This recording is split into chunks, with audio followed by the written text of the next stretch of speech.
Hello there and welcome. I'm Bob Proctor from the Proctor Gallagher Institute, and I've got some information that I think you're going to enjoy. I'm going to share a bit of a personal story with you and then reveal something that I've discovered that could change your life just like that. Have you ever sat back and watched what a few other people may be doing, the extreme success they're enjoying, and at just about the same time feel that maybe success was just slipping through your fingers? If you feel that your success has been slipping through your fingers in your relationships with loved ones, maybe your own children, maybe your business associates, or if you feel success has been slipping through your fingers insofar as your business, with your income, if you feel success of any kind has been slipping through your fingers in an area, maybe in sports or some area that I have not mentioned, I want you to go immediately. Don't put it off. Don't think you have something else to do. Do it right now. Sit down and take a pen and a pad and focus on that area that you want to change. And I guarantee you, if you can isolate what you want, I can show you how to get it.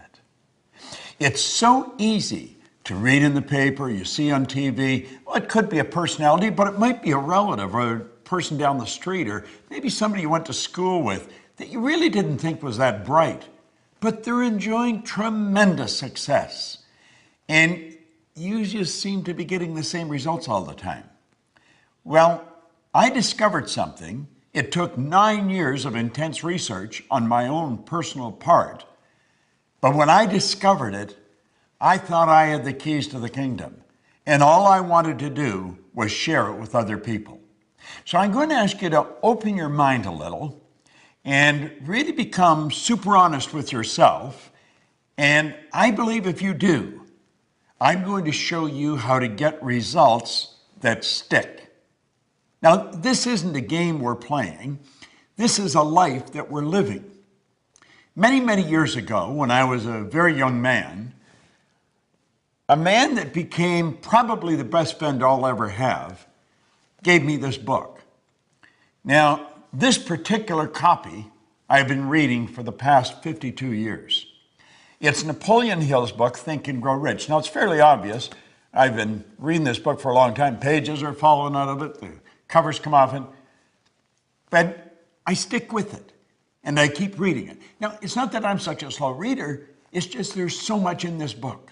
And I have found that regardless of what level of success I may enjoy, I can always find how to raise the bar through studying some of Napoleon Hill's material. Now, let me go back to the time I was a little kid. And this is the part I think probably that you'll be able to relate to. I did things I didn't want to do, and yet I was doing them anyway.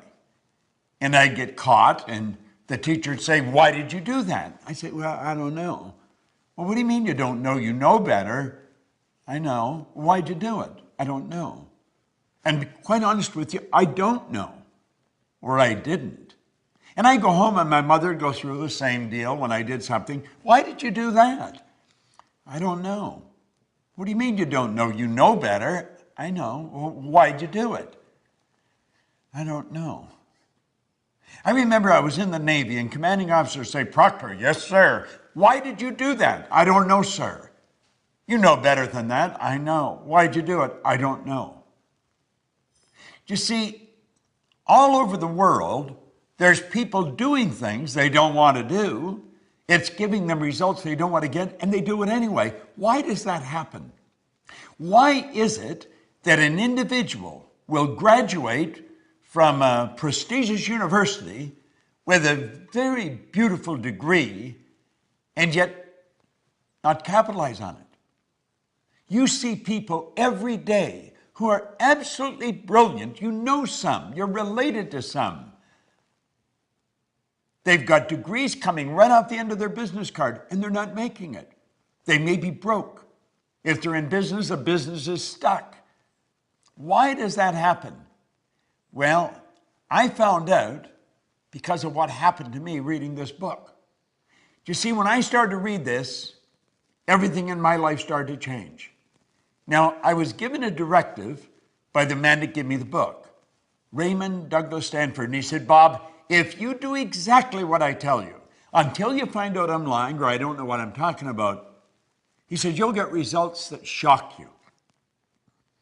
Now, I've got to tell you, up to that point, I had been going down many roads and they were all wrong roads. I was 26 years old. I had never held a half-decent job. I was earning $4,000 a year and I owed $6,000. I just wasn't making it. I was stuck. And it had always been that way. And I didn't know how to change it. I wanted to, and I didn't know how. And he said, do exactly what I tell you. Well, you know, from the time I picked this up to 1 year later, my income changed and my life changed like night and day. Now, you know, it's almost like daytime becoming night. You don't really notice it happening. Just notice, my goodness, it's dark out already. Well, that's the way my life changed. And I went from earning $4,000 a year, which was the most I had ever earned up to that point, and I took it up to $175,000 a year. Now, you may be wondering, what was I doing? Because I'm going way back to 1961. I found out that it really doesn't matter what you're doing. Well, it does, but for the most part, it doesn't. What matters is how you're doing it. You see, when I read that book, I set a goal. I wanted to have $25,000. I gave myself a decade to do it. I really didn't believe it would happen.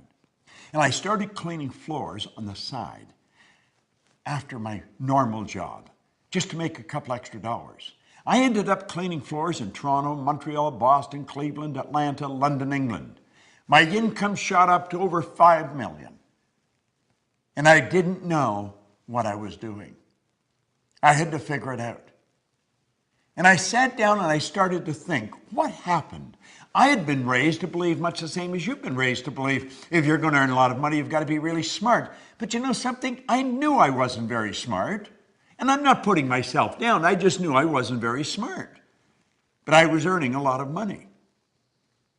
Now, I'd also been raised to believe if you're going to have a good job or get a good position, you've got to have a good formal education, go to school to get a degree. I didn't go to school. I got kicked out of school after 2 months in high school. Now, I was happy about it, but so were they. See, I was really a misguided kid. I didn't have any formal education. I didn't have a good position. I owned the company. Now, you've got to admit, that would cause any thinking person to be a little confused. And I couldn't figure out what happened, but I wanted to know. I wasn't satisfied just with the fact that I was winning. I wanted to know why I was winning. And so I began to study. And I have never stopped. Now, one thing led to another, and I ended up walking away from my own company and taking a job. I took cut from income from a few $100,000 a year to $18,000 a year. In 1968, I went to work for the Nightingale Conant Corporation. Now, Earl Nightingale and Lloyd Conant became my personal mentors. And of course, because of my association with them, I became exposed to some absolute giants in the area of personal growth. Now, this is a way back when personal growth as an industry was really just beginning to start. I was selling records when I got into this business, long playing records. But I never stopped studying, and one thing led to the other, and I finally got the dots to connect. And when I got it connect, it was so obvious I was missing it. I want you to let your head represent your mind. Now, first of all, nobody's ever seen the mind. Mind is activity. Mind is not a thing. Your brain is not your mind. Your brain is an electronic switching station that alters the vibration you're in. And the vibration you're in dictates what you attract, but that's another subject. I want you to let the top half of your head represent the conscious mind, the bottom half represent the subconscious mind. Now, it's the conscious mind that school focuses on. That's where we gather all the information. If I could show you a graphic, you would see the conscious mind loaded with books, and the subconscious mind has a paradigm locked up in it. Now think of that for a moment. Do you know that your paradigm controls your vibration, it controls what you attract, and it also controls what you do? It literally controls your behavior. If you look outside at your results are nothing but the manifestation of your paradigm. And when you go to change your paradigm, which is something you must do if you want to change results, I'm going to tell you, you're in for the battle of your life. Paradigms do not want to be changed. There's an old saying, I've heard it many times over the years, habits die hard. So you have to ask yourself, what is a paradigm? A paradigm is a multitude of habits. They're ideas that are fixed in your subconscious mind, and when all brought together, they're called paradigms. So the paradigm is like a cybernetic mechanism. It's a control system in your subconscious mind. And the wisest among us sometimes do not understand that. So they don't understand how to change it. Do you see, unfortunately, school doesn't teach this to us. If you're having trouble in school, they tell you study some more. And so you pile some more information. But that doesn't change the behavior. If the teachers, if the parents only understood the report card is a reflection of the paradigm, not a reflection of the information that that student has gathered. If the sales manager only understood that the sales sheet is a reflection of the salesperson's paradigm, not what they know about selling. You see, people will study selling. They'll study practice and presentations. They study overcoming objections, and they study closing. And they get it right down to a science. But when they get in front of a prospect, the paradigm takes over.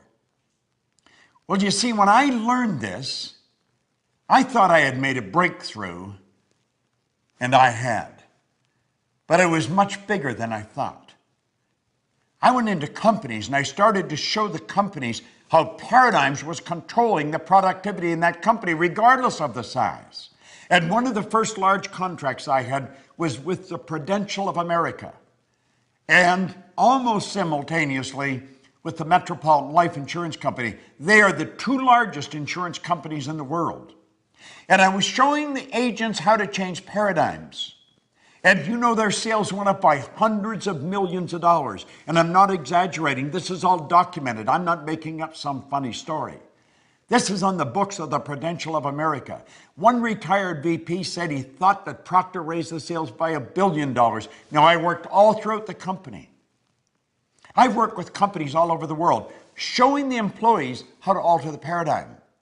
See, employees are the most important thing to a company. Now, companies don't always seem to recognize that. They spend a lot of money on systems, on buildings, on brick and mortar, and on things. The next time you go into a hotel, think of this. If we took all the staff out of a hotel, from the chambermaid to the general manager, you wouldn't have a hotel any longer. You just have a brick and mortar edifice, a building full of stuff. You see, the hotel is the people. I was recently staying in the Ritz-Carlton Hotel. If you ask an employee where something is, they don't tell you, they show you. They have a motto: we are ladies and gentlemen serving ladies and gentlemen. Well, I want you to stop and really think of your results. And then ask yourself, do I know how to get better results? Oh, you do. I'm talking about from relationships to selling to building your business. If you feel, and without any formal education, without any real business experience, I built a pretty successful company. And I have been building successful companies and helping companies change, build bigger companies for 46 years now. There might be one or two people that are still alive that have been in it longer than me. You see, I'm going to be 80 on my next birthday. But you want to know something? I got as much energy as a person in their 30s or 40s. And I'm going to tell you why. I understand who I am. I understand how to express the higher side of my own personality. See, we don't get energy, we release energy. And desire is the triggering mechanism to release the energy. Well, I can show you